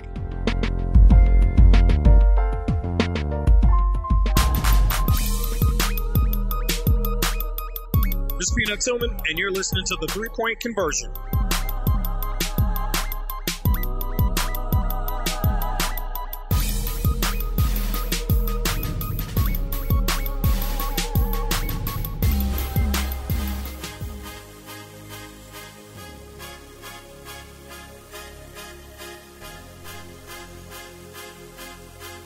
All right, we are back inside a 3-Point Conversion Sports Lounge. We appreciate Devondre Campbell coming on. All right. That's the homie, man. Yeah, he was cool, though. Mad cool. All right, so I'm going to pass it over to G. This is about to be fun. We're about to start the best football movie. And we had, is it A Field of 64, G? It's filled at 32. 32. 32. Okay. All right. So we're about to have some fun, y'all. Here we go. All right. So this week, since we have no sports, we may do this every week until sports come back. Have some kind of bracket. But with football movies, there's so many. So we have the drama region and the comedy region. This week we're going to do the drama region. We got 16 movies. I know some of y'all want to appreciate the matchups. Maybe some of these movies you maybe haven't seen. So just go if you've seen the movie or which one you think the premise is better, anything like that. So we're going to start. We're going to start from the bottom right. We don't want to start off the. Well, let's make this easy. Number 1 seed in the drama region is Rudy against number 16 seed Radio. Okay. Can I called the upset. My first upset. I called the upset. My first upset. I don't really like Rudy Too Tough. I hated Rudy. Every time Radio on, I keep it on that channel. You got to check it out. I agree. You got to check it out. I agree. All right, so Radio with the upset. Yes. Yes. Like that Coming already. off the top rope. Yes. So Radio 16. You know what happens in March Madness, baby. Man, I wrote this in pen. I thought y'all were going to pick Rudy. No. I honestly did not like Radio all that much either. So Radio advances. All right, so 8 versus 9. Got Brian's song. The relationship between Gale Sayers and Brian Piccolo of the Chicago Bears against Gridiron Gang, in which The Rock plays a football coach at a juvenile detention center. It was a drama. It was. Well, Rock put that uniform on. That was funny, but it was to emotionally bring out the best in the running back. Hey, I'm going Brian's song. I like Gridiron Gang. Dang, dog, you gonna do whatchamacallit like that? Hey man, I like Gridiron Gang too, but I thought it should have been commented over. I gotta go Gridiron Gang. When a kid gets shot, now it's still a comedy. Yeah. Oh. All right, so we going Gridiron Gang. Gridiron Gang with that one. Out, dog. All right. It wasn't just about Gale Sayers. It was about Piccolo too. I ain't got nothing to do with Piccolo. Hey, who played for the Bears? Hey, so I ain't just voting for no. I'm going with what I like. I don't like the movie Too Tough. Okay, but I get cussed out when I say I live in Atlanta. Oh, you supposed to say you from Chicago? Come on, man. Because you is. Rudy, from Chicago. Rudy went to Notre Dame. That's Chicago's college team, man. No, it's not. Go ahead. Who is the college team? Is it Northwestern? Yes. Yeah. Illinois? Illinois. It's Illinois. Northern Illinois? Anyway. Any team in Illinois. All right, go ahead. All right. We got the 4 seed Any Given Sunday. This is hard for me. Versus number 13, The Express, which is about the first Black Heisman Trophy winner, Ernie Davis. This is hard for me. Because me and my son used to watch Express every day. But wait. But Any Given Sunday. It's not, this is April, right? I mean, not April, but March, right? So good. It's not Black History Month. I'm going with Any Given Sunday. I'm going with Any Given Sunday, too. I'm going with Any Given Sunday because I can watch that movie. Right. And plus, do y'all know that the last tackle that Lawrence Tate made was on Ricky Waters, and they put that in the movie? Yeah. So that's one thing. That's a lot of people don't know that. I'm going with that. Go with Any Given Sunday. I just saw a video of Jamie Foxx cursing that girl out when she was leaving out the house. Oh, big headed. Right. Hey, and the speech. Yeah. Inches. Yeah. Boy, that get me. I'll be ready to go man. hit somebody. Yeah, great. All right. So we got the 5 seed, The Program, which is about the fictional Eastern State University. Do we have to do this? And the number 12 seed, We Are Marshall. On, Program. Mac? My question is, how did the Marshall get number 12? Because it's a. You think it should be? We're looking at 13, 14, right. 15. So Radio just had a bad. How did Radio number 6? Did somebody get hurt on Radio? Did Cuba getting was he out 10 games? When he got locked up, he missed. Oh yeah, he was Yeah, he lost some points for that. He got suspended. I'm about to say because. All right, so you're going with The Program? Yeah. All right. Hands down. All Our other side of the bracket, the number 2 seed, remember the Titans, versus number 15 seed, Carter High. I've seen both. Carter High was real good. Very great movie. But remember the Titans. Anytime they show that movie, it's a Disney movie, and they show it. Yeah, like it be on every day too. Every channel, it be on Fox, ABC, TNT, TBS. It be on. And you keep it on too. You can watch it on ESPN coming up on Tuesday. So weak side, strong side. It's like Novocaine. Yeah. Matter of fact, you can't discount it because think about it. How in the world they make a movie and the actor that was on his movie is now about to become a Heisman Trophy winner next year? Sunshine. Yeah. Come on, man. Oh, he's a time traveler. Time traveler, yeah. Hey, he gets to it. And he going to the Panthers. All right. Number 7 seed, The Blind Side, versus number 10, Everybody's All-American. Blindside. What was Everybody's All-American? Okay, I'm going to just guess y'all have never seen Everybody's All-American. It had Dennis Quaid, and he plays he's LSU running back, and he's like the best LSU running back. And then he goes to the NFL, and he's kind of a bust. And he had problems with his wife and stuff like that. That was just on literally the other day. I'm sure. Yeah, I fell asleep on it. I'm sure. He came out in the mid 80s. In the mid 80s, yeah. I'm sure it'll be back on. What's the running back from Alabama that wasn't good? Olo? No, it came out. Richardson? Yeah. Kind of like that. Okay, because was that a movie about? Did they make? That's what they was making a movie about. He actually may have lasted longer than Richardson. Hey, gee, was that was making? They was making a movie about Richardson. That I thought we said no documentary. No, it's not a documentary about Trent Richardson. Oh, my bad. All right, we have the number 3 seed. Come on now. Friday Night Lights. Come on. Versus number 14, Draft Day. Draft Day was good. Draft Day was. I mean, it was a good family story. I dropped Draft Day down pretty low because of the scene where he got his first round picks back for 2 second-round picks, which no one would ever do, ever. Bill O'Brien will. Yeah, facts. That's sound like a Bill O'Brien. Only Bill O'Brien. Just to talk on that, I told y'all earlier this year he should get fired and shouldn't be the GM from all the moves he had already made. Look what he gonna do. Yeah. Okay. He's trash, man. All right, and the last first round matchup: Varsity Blues, 6th seed, versus number 11, Invincible. Invincible was about the my man Mark Philly. Wahlberg. Yeah, that was good. Because I still watch it every time it come on. I still watch it. But I got to go with Varsity Blues still. I might go for Varsity classic. I'm going with upset. You going to upset? That's a good. Hold on, now let me. You going to upset, man? Varsity going to Blues, upset, man.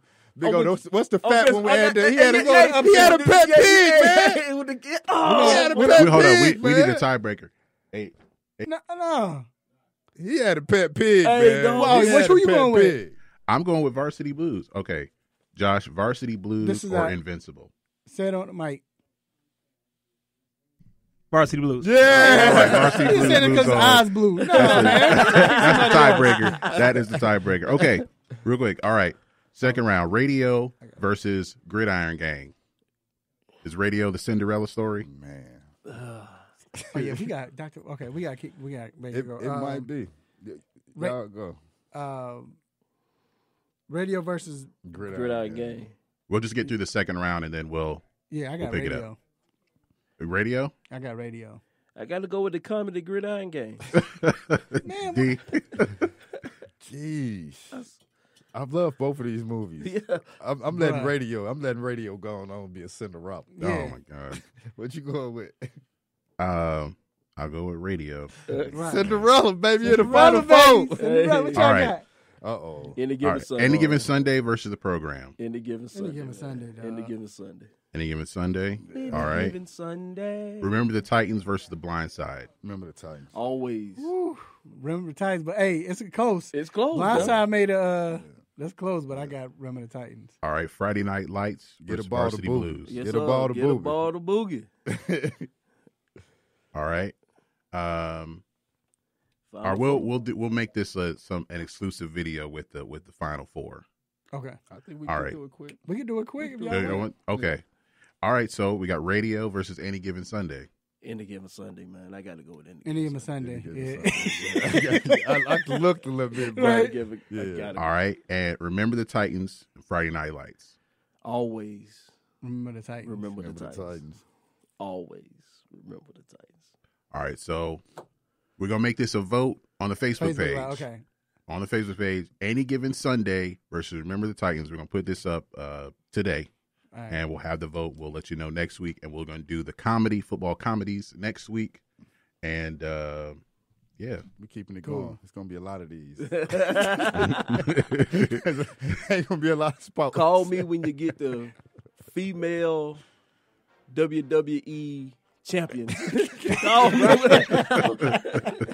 I want y'all to bring back Wendy Richter. If we run out of sports movies, then it'll be like R&B singers. Hey, that's my show. Oh, my bad. Athletes. The R&B singers are my show now. Top athletes that are rappers. Right. There we go. All right, we're going to take a quick break. Keep it locked. Yeah.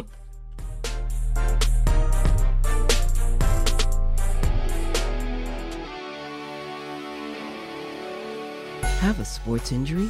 Need to see an orthopedic doctor? Ortho Atlanta is one of Metro Atlanta's largest orthopedic and sports medicine practices, providing orthopedic and sports medicine care for the whole family. With 37 physicians and 14 offices, the practice provides the highest level of care for injury of muscles, joints, bones, and spine. Ortho Atlanta offers convenient access to a full range of musculoskeletal surgeons and specialists. Ortho Atlanta also offers on-site physical therapy, pain management care, MRI imaging, and workers' compensation care. The Ortho Atlanta surgery centers in Austell and Fayetteville provide cost-effective, same-day surgical procedures in an accredited outpatient center. Hip, knee, shoulder, back pain? Ortho Atlanta has you covered with specialists in all areas. Same-day appointments, orthopedic care for the whole family. Ortho Atlanta, Atlanta's choice for orthopedic and sports medicine care. Learn more at www.orthoatlanta.com. What's good, family? I'm Marlon Sucker Free Jones, a Sucker Free Life LLC, and I'm locked in every Saturday to the best sports show on the planet, the 3-Point Conversion, where no team or no player is off limits. So let's talk sports, the best of the best, the worst of the worst, and everything in between. Can you dig that?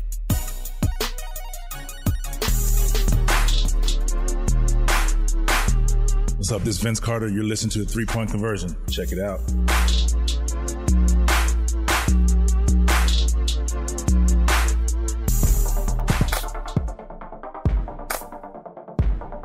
All right, we are back inside the 3-Point Conversion Sports Lounge.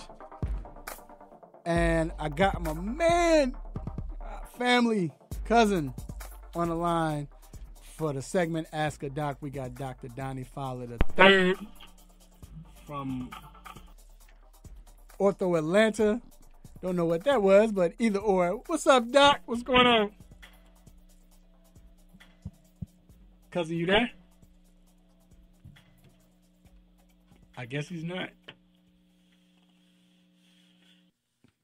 G messing up. No, I'm just playing. I'm just playing, G. I'm just playing. We got 12 new lines and some going, hey man, some creep is going All right, so on what in we the gonna, station right now. We're gonna get him back early because you know, see, he got lucky. He got saved by the bell because, hey, D, you know, I was about to joke about him about his Blue Devils, his Dookies. But while we're trying to get him back on the line, hold on, let's see. I think he's calling back. We'll get him back on the line. See, it's a lot. Oh, I think with the fact like we're having technical difficulties. First of all, with the internet, that's why we're not able to go Facebook Live right now as far as on the 3-Point Conversion Facebook page. But I don't know what's going on. But either or, let's do this. D. The Ronas. I know, right? D. Let's do this. Mm-hmm. So and this is what we was gonna ask him. So D, I'll ask you. We talked about this earlier. We kind of touched on this.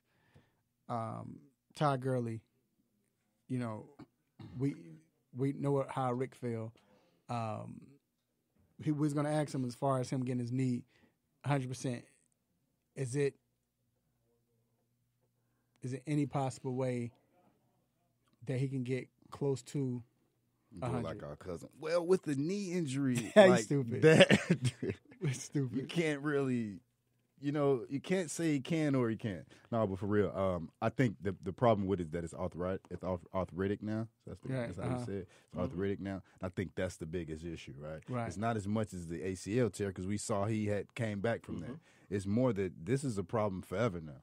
Right. You know what I mean? And I think the biggest thing is don't run him too much and make sure you have a more than capable runner next to him so that he's not trying to run too much and putting too much pressure on his knee. So now the Boston Red Sox pitcher,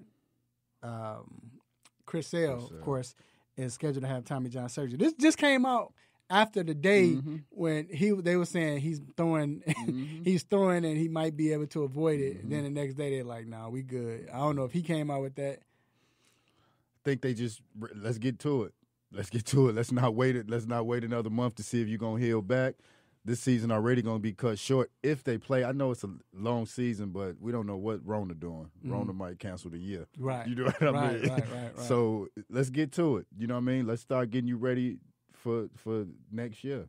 Hey, and G, if he calls back, tell him we don't need him because he's doing a great job. No, I'm just kidding. But no, I agree with that, and it's.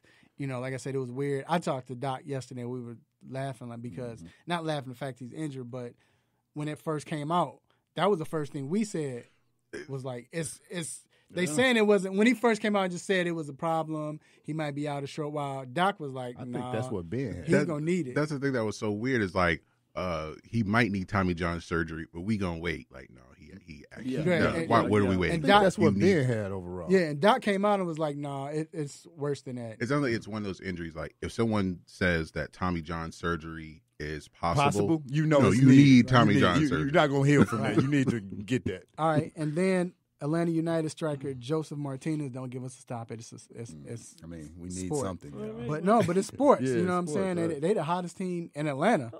But Joseph. No, I'm talking about other people. We saying other people. We saying other people. But Joseph, we talking about other people that not here. We got a chip. Right, I know, right? Get a chip. Joseph Martinez underwent surgery on his ACL, and I was going to ask him how long was it going to take a soccer player to get back on the field. And the funny thing is, we don't know about soccer players. You know what I'm saying? And right. And that's a lot of running. Yeah. And I think he should take the whole calendar year and get, because of how important he is. And he's able to get more than a calendar year right now. Like, he's able to get the rest of this season was going to be. And so it may even help him even more. You know what I mean? Right, because he wasn't going to do anything anyway. Yeah. But Doc, we got you back. Hey, I guess you guys didn't want to hang out. It's cool. I understand. I thought you was playing a practical joke on us.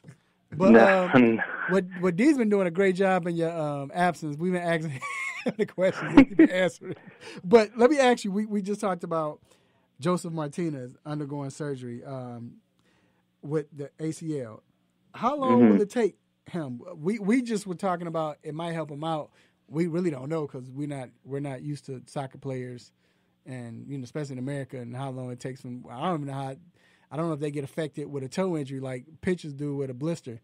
So, what? How long do you think it would take for him to get back? I mean, every sport's a little different, like you were kind of alluding to. We don't talk as much about soccer on the show, but it's, pretty similar to basketball and a lot of others with the sudden kind of constant play change of direction. So they've said the earliest would be 6 months, but as we've seen, it can take some people up to a full year. My bet would be somewhere around 8 months, which is kind of close to the new norm for most of the top athletes who are really aggressive with the rehab and doing everything right to be back as quickly as possible after an ACL. So it's possible that he can be back if some reason, it's been delayed, so like you said, it's going to help. But if they start the season back up, right? And then even if they don't, right? And United gets to the playoffs, he could be back. Is that true? Because the playoffs don't start till November. Yeah, no, that would be a full 8 months. So I think it's very possible. And they mentioned that when they were talking about his surgery sounded like it went well. They didn't necessarily talk about a lot of other additional meniscus chondral type injury too, but I think if things get delayed, things go playoffs November, he could possibly be back by then. Now, but no, go ahead. First question. Is it possible that Todd Gurley, can get his knee back to 100% or close to it? Yeah, I think he's been such a big question mark with hearing so many different things between him and the organization and the doctors, where everyone knows they've said he has an arthritic component of the knee. Arthritis is something that there's no going back from, but a lot of people have arthritic components in their knee and can still compete at a high level. So I personally don't know where he falls on that spectrum. You know, when he was with the Rams up until recently, McVay would come out and say we're stupid for not giving him more touches, but why weren't you giving him more touches kind of thing? Were you trying to protect his knee because you knew it wasn't right? So I think there's still big question mark around him. I think the Falcons probably got a pretty good deal. I still think he certainly has some miles left on him, and they just need to be smart about his touches, I guess, kind of like the Rams were doing. But again, it just depends on the situation. So, Doc, when I tell you, he said the same exact thing, and he said, "I'm gonna answer like he would answer it," and almost said the same exact thing. He used the same words, and that is funny. I mean, I guess you don't need me on the show then anymore. It sounds like. No, it is funny because he was like, I'm gonna sound just like him. And then he said arthritic. He said all the words, but basically said that's funny. But when he talked about that, what did he say? That gridiron game was better than Brian's song. Brian's song, it is. The Brian song. Brian song is good, man. Anyway, I'm sorry. You just said that because you cried.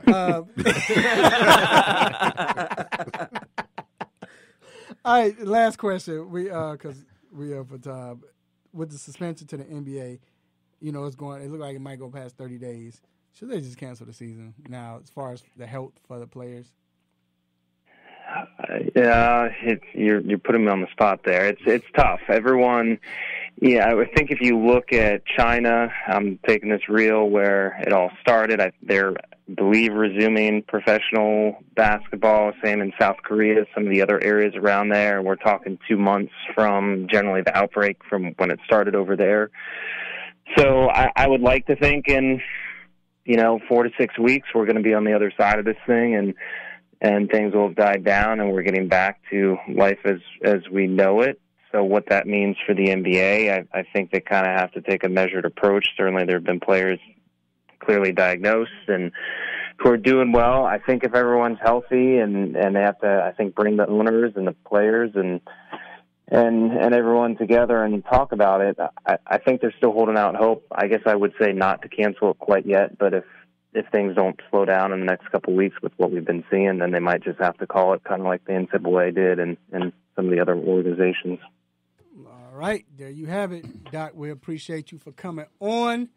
We're sorry about whatever happened. I don't know what that was, but hey, we fighting through all of this. If we can fight through the Rona, we can fight through this. So we appreciate you for coming on, sir. And believe it or not, unless they say we can't come out, we will be back next week. All right, fellas. Look forward to it. All right. Take care. Honestly, I don't. We can talk about what's on our mind, but we only got 5 minutes left. So I'll just say something quick. I don't think that Brian Song should have lost the gridiron game. I do got something that's on my mind. Just a little small bit. Do not play with this corona. We've been laughing and joking about it. Do not play with it, y'all. Seriously. Yeah, don't play with it. The great news is the fact that you see people, and on a lighter note, and it's good. You see, so you hear the corona, like when Rudy Gobert came on, he was like, man, I'm healthy, I'm this, I'm doing better, whatever, it was cool. And then like Donovan Mitchell, I saw his thing. Donovan Mitchell was like chilling with the PlayStation control, the Xbox control phone, talking about, hey y'all, make sure y'all good. do this. I'm good. Hold on, bro. You acting like everything, you got the Rona. But I'm saying, and like, I was tripping off that, but it lets you know that, because it's really the older folks. Older folks are down for it. It's not no more. What they got in common is that they got a bag. Right. Have a whole lot of money. But even people, it's people. They're not allowing some people get tested till they almost No. die. That's messed up. But what I'm saying is, I'm just saying if you get it, it is certain people that you see that. If you asymptomatic.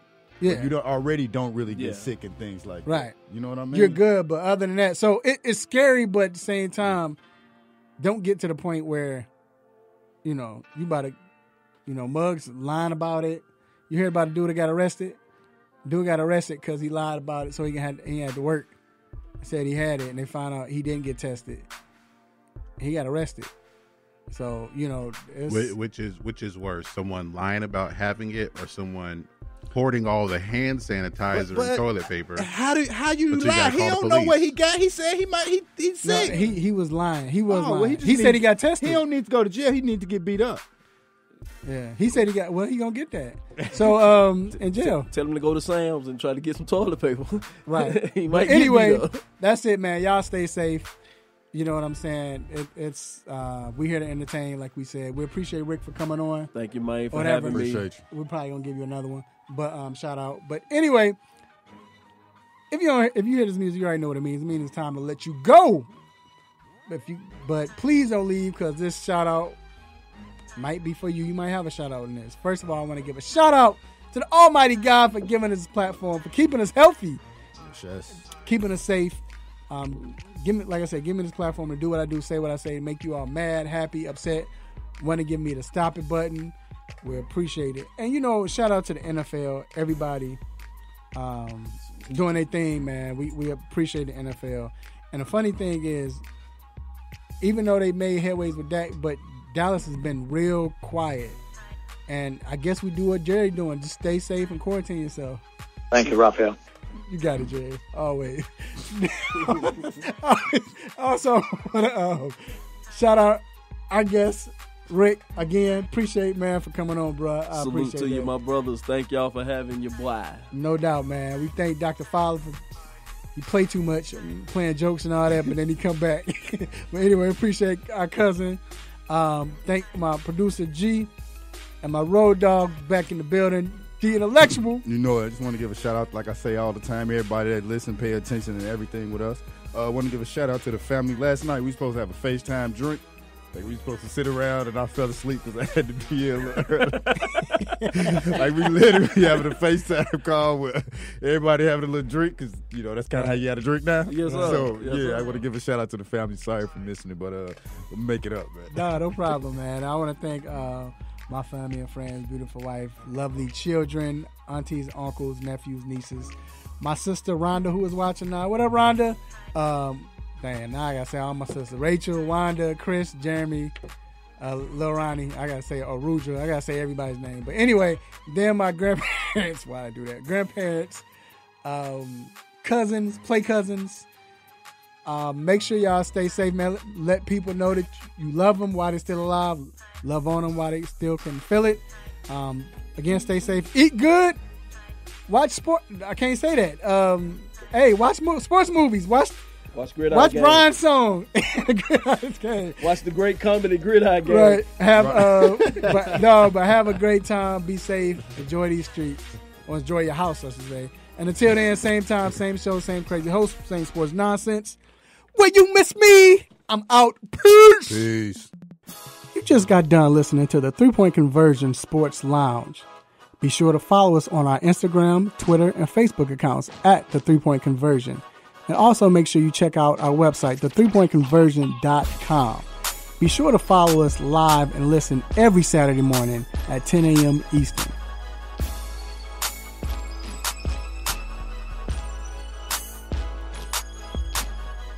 Hadouken!